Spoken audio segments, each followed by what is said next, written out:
This 16-year-old truly believed that he was a 500-year-old vampire. Rod Ferrell was born in March of 1980 in Murray, Kentucky. When his parents had them, they were teenagers themselves, and right after he was born, his father left to go to the military.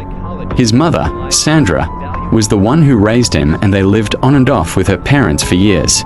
At the age of 5, Rod was assayed by his grandfather, but no charges were ever filed.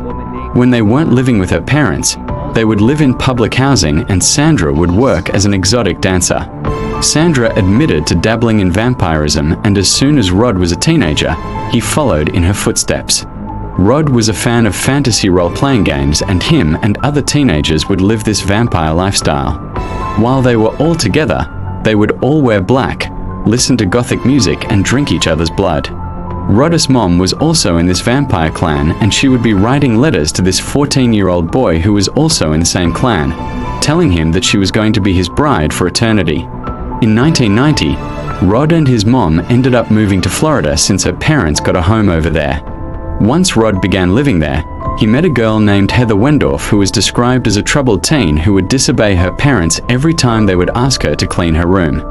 Once Rod moved back to Kentucky in the 10th grade, he would still keep in contact with Heather, and since they were on the phone so much, this would cause very expensive phone bills, and her parents wanted to put a stop to it. Back in Kentucky, Rod told people that he was a 500-year-old vampire, and he began recruiting followers.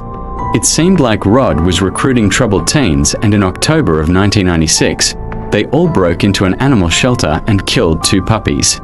In November of 1996, Rod and 3 others drove all the way to Florida from Kentucky to pick up Heather so that they could move to New Orleans to become a vampire family. November 25th, everyone was at a cemetery so that Heather could cross over to become a vampire. Once she drank Rod's blood, Rod and Scott entered Heather's home to steal her parents' car so they could take it to New Orleans. But while they were inside of the home, they also unalived her parents.